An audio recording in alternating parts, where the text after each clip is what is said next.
Our good friend Bob Glauber, as promised. We go around the NFL, New York Newsday, longtime columnist, Pro Football Writers of America president.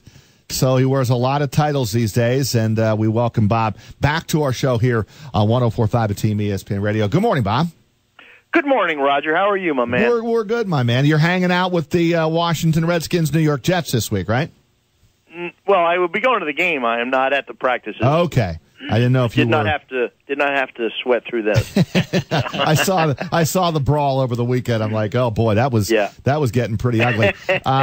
Do we make too big a deal out of rookie quarterbacks in the preseason? Are we making too big a deal out of Sam Darnold and his first preseason game? And has he, because of that first preseason game, has he emerged as the number one guy? I don't know if he's emerged as the number one guy just yet, but I don't think you can make too big a deal out of rookie quarterbacks and what they do now early on. Excuse me. Compared to the way it used to be. Listen, rookie quarterbacks and younger quarterbacks are developed faster than ever now, and there's a big reason for it. If you can get those guys up and running before their first contracts are over, you have a tremendous advantage. The Russell Wilson won a Super Bowl on his first contract with Seattle. Joe Flacco won a Super Bowl on his first contract, or maybe his second, with Baltimore. It just makes it so much easier cap-wise to build around those players, and that's one reason that other than it's really impatient in pro sports, that's a factor too, but you try to get those guys up quicker, much quicker. I mean, we go back to the days, Roger, when you could draft a guy in the first round and he sits. Phil Simms was drafted in the first round in 1979. He wasn't a full-fledged bona fide starter until 1984. It's absurd compared to today. So, the process is very quick, and I don't think you can say with Darnold, I think it's a good thing what he did in that first game. You compare it to what Christian Hackenberg and Bryce Petty did last year, which is basically nothing in those first games and first couple of games. So I think that they're much further along, and Darnold, he looked very comfortable out there. I was at that game, and he looked good. And that, but you got to take your time with this in this little juncture, and then see how it develops. And I don't think you can anoint him number one just yet, but he took a pretty big step forward there. Hey, if he's at the end of this preseason playing well, I'm all for giving the rookie the football and letting him start the season. But right now, according to Todd Bowles, he's leaving the depth chart the way it is, which is McCown and then Bridgewater, who also looked pretty good in preseason game number one, and then Darnold. And according to Todd Bowles, he might not even change that the entire preseason. No, and listen, Todd's funny. He is. He might not change it, on paper, but in his head, that thing is gonna change. And look, he's playing this very, very similar to last year. The names are different, obviously. But remember last year, McCown played very, very little in the preseason. And it looked as if, wow, this guy's going to Hackenberg. He's going to play Hackenberg. But what they did was they got a very good look at Hackenberg and Petty to a lesser degree.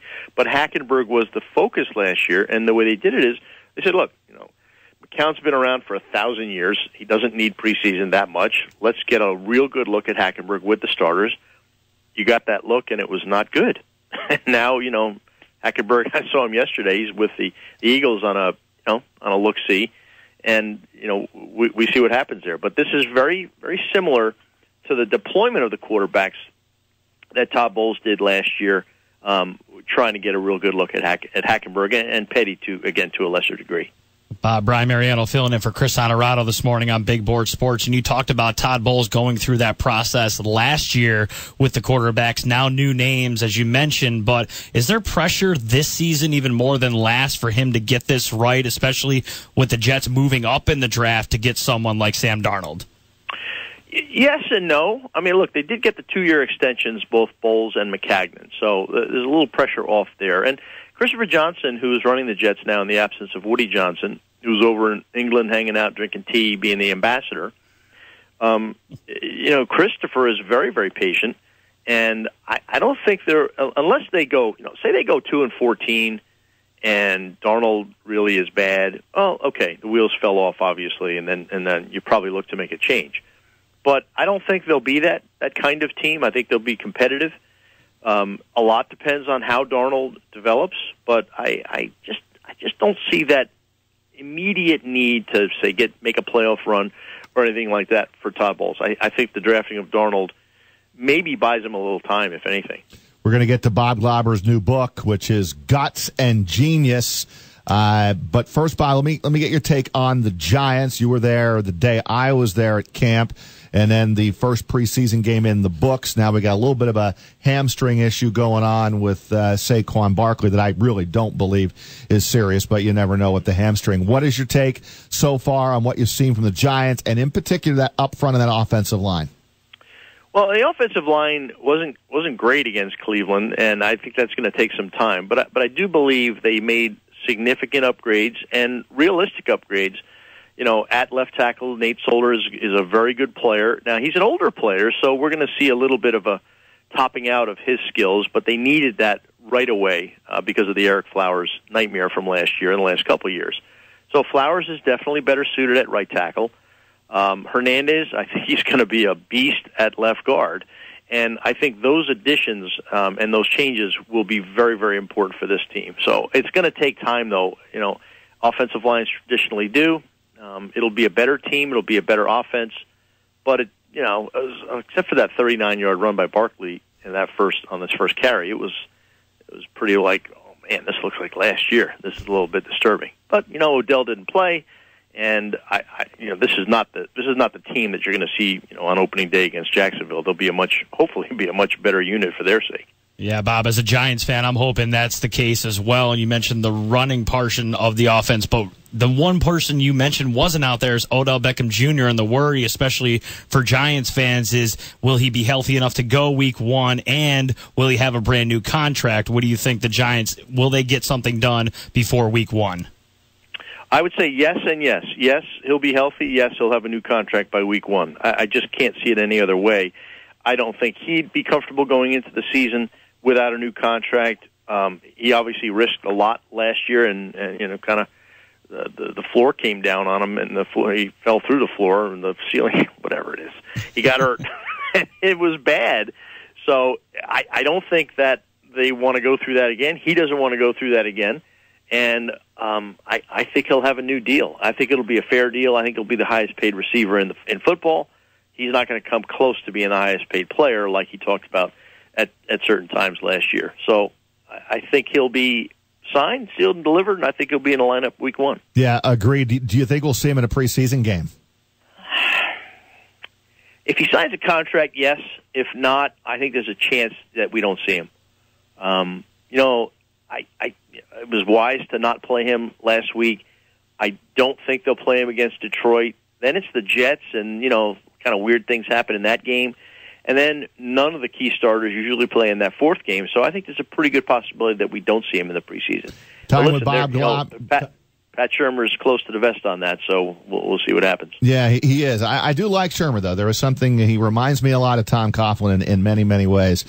You've got a new book out, my friend, Guts and Genius. We're talking about 3 football legends, Bill Walsh, Joe Gibbs, Bill Parcells, won 8 Super Bowls during the 80s and changed football forever, and sounds like a heck of a read. Love doing it. I hope it's a good read, and I worked my butt off on it, and researched my butt off on it, and reported it. These guys are incredible, and the thing that strikes me is that their effects are still felt now. Those guys won 8, but if you go from 81, the first year that Walsh won his first Super Bowl, 30 of the last 37 Super Bowls have either of those guys on in the imprint from those teams, and it's incredible. Doug Peterson is the latest among them. He is, I guess, a great-grandson of Bill Walsh in terms of the coaching tree, but their impact was great. It was a great decade to watch football. Anyone who saw it will tell you that. The rivalries were absolutely terrific, and the ones between the Giants, 49ers, and Redskins were absolutely brilliant. It's available now, right? Or is it on? Well, it's going to come out in November, but you can pre-order it on the usual suspects, Amazon. I got to get up to speed on that. Yeah, Amazon, Barnes and Noble. Yep. Target, there you go. Target, Walmart. We're all over this, Bob. and then officially it'll be out on November 20th. Maybe you should have a book signing right here in the Capital Region. I'll be there I'll be there. I'll be there if they want it. I can tell you one thing. Bill Parcells still plays a lot of golf in the Capital Region and is at Saratoga Racecourse quite a bit. So we do see the big tuna on several occasions throughout the course of the year. Well, I'll tell you, I had lunch with Bill at his golf course up there. It was at Saratoga National. Saratoga. Yeah, and we had lunch. So a lot of the information is from interviews conducted at that lunch. He had clam chowder, and I had a shrimp salad. There you go. Well, it's great food up there, and the golf course is phenomenal. I can tell you that. I know Parcells enjoys playing Saratoga National. So many people do in our area. Bob, we appreciate a few minutes here on Big Board Sports. Good luck with the book, Guts and Genius, and I'm sure we'll talk to you down the road. Raj, I appreciate it. Brian, thanks for having me. Take care, man. Really, Bob. All right, Bob Glauber, he's been around for a long, long time covering the NFL. One of the veteran columnists.